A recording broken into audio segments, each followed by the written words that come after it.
Inter పరీక్షలు పెడతామో అలాగే ప్రతి సంవత్సరము జాబ్ క్యాలెండర్ లోనే మేము నోటిఫై చేస్తాము ఎప్పుడు పరీక్షలు ఉంటాయి అని అదే ఫిక్స్డ్ డేట్స్ లో మేము పరీక్షలు పెడతామని జగన్మోహన్ రెడ్డి గారు చెప్పారా లేదా? మరి ఒక్క జాబ్ క్యాలెండర్ కూడా ఎందుకు ఇవ్వలేదు? 1,30,000 ఉద్యోగాలు ఆ రోజు ప్రభుత్వ శాఖల్లో ఖాళీగా ఉన్నాయి అని జగన్మోహన్ రెడ్డి గారే ఒప్పుకున్నారు.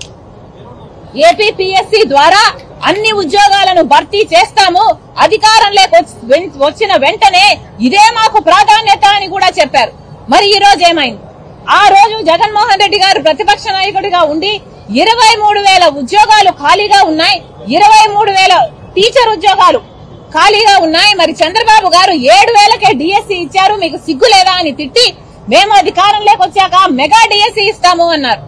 మరి 5 సంవత్సరాలు అయింది మీరు అధికారంలోకి వచ్చి, ఏమైంది మెగా డిఎస్సీ?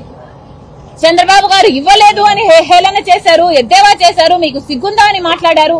చంద్రబాబు గారిని ఆ రోజు మీరు ఎన్ని మాటలు అన్నారో ఆ మాటలన్నీ మీకు ఈ రోజు వర్తించవా? చంద్రబాబు గారు జాబ్ రావాలి అంటే బాబు పోవాలి అన్న స్లోగన్ మీది కాదా? ఎన్ని మీటింగ్లలో మాట్లాడారు? మాట్లాడిన వాళ్ళు ఆ రోజు మీరు చెప్పిన మాట దేవుని దయ ఉంటే మేము అధికారంలోకి వచ్చినాక మెగా డిఎస్సీ ఇస్తామన్నారు. మరి దేవుని దయ ఉండింది, మీరు ముఖ్యమంత్రి అయ్యారు, కానీ మీ దయ మాత్రం నిరుద్యోగుల మీద లేకపోయింది. ఇది అన్యాయం కాదా? మీరు ముఖ్యమంత్రి అయ్యారు, మీకు ఒక పదవి వచ్చింది, మీకు ఒక ఉద్యోగం వచ్చింది, మీ వాళ్ళకందరికీ ఉద్యోగాలు వచ్చాయి, మీ వాళ్ళకందరికీ మంత్రి పదవులు వచ్చాయి. కానీ ఈ రోజు చదువుకున్న బిడ్డలకు మాత్రం, డిగ్రీలు పీజీలు చదువుకున్న బిడ్డలకు మాత్రం ఉద్యోగాలు లేవు. వాళ్ళకు అవసరం లేదా? వాళ్ళు పనులు చేసుకోవాల్సిన పని లేదా? వాళ్ళు బతకాల్సిన పని లేదా? వాళ్ళు పుట్టింది ఆత్మహత్యలు చేసుకోవడానికేనా? ఆంధ్ర రాష్ట్రంలో పుట్టిన పాపానికి మీరు ఒక్క రోజైనా స్పెషల్ స్టేటస్ కోసం పోరాడారా నిజాయితీతో?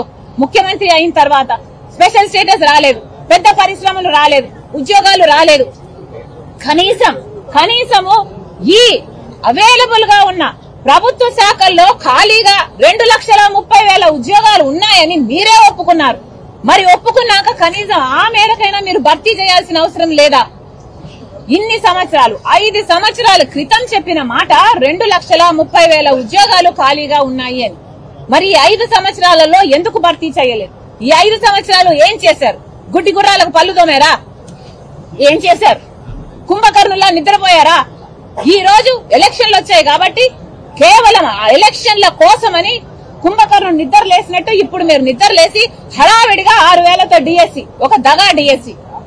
అసలు 23,000 ఉద్యోగాలు ఖాళీగా ఉన్నాయి అన్నారు మీరు. 23,000 ఉద్యోగాలు మీరు ముఖ్యమంత్రి అయ్యే నాటికి ఖాళీగా ఉంటే ఈ రోజు ఆ ఉద్యోగాలు కొత్త ఖాళీలతో పాటు, రిటైర్మెంట్ తో పాటు, అవసరాలతో పాటు పెరిగి కనీసం 30,000 ఉద్యోగాలు భర్తీ చేయాలి. 30,000 ఉద్యోగాలతో ఎంత ఘనంగా ఒక మెగా డిఎస్సీ వేసుండొచ్చు మీరు. కానీ ఒక మెగా డిఎస్సీ వేయకపోగా మీరు మాట ఇచ్చి కూడా మాట తప్పుతూ మెగా డిఎస్సీ కాదు అని ఒక దగా డిఎస్సీ 6,000 ఉద్యోగాలతో ఇచ్చారు. మరి మిమ్మల్ని ఏమనుకోవాలి? ఇది దగా చేయడం కాదా? మీరు దగా ముఖ్యమంత్రి కాదా? అది కూడా ఎలా వేశారు?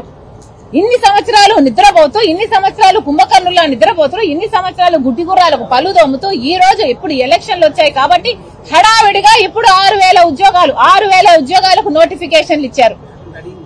కేవలం 30 రోజులే ఉంది. నిన్న ఒక బిడ్డతో మాట్లాడారు, డిఎస్సీ ఉంది కదా మరి ఎట్లా ప్రిపేర్ అవుతున్నారు అని.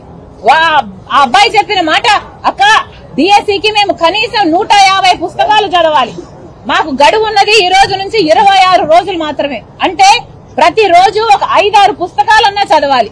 ఉట్టి చదవడం కాదు, టైం పాస్ కు చదవడం కాదు, చదివి అవి బుర్రకు ఎక్కించుకోవాలి, మగప్ చేయాల్సి ఉంటది. ఇవన్నీ ఎట్లా చేస్తాం మేము?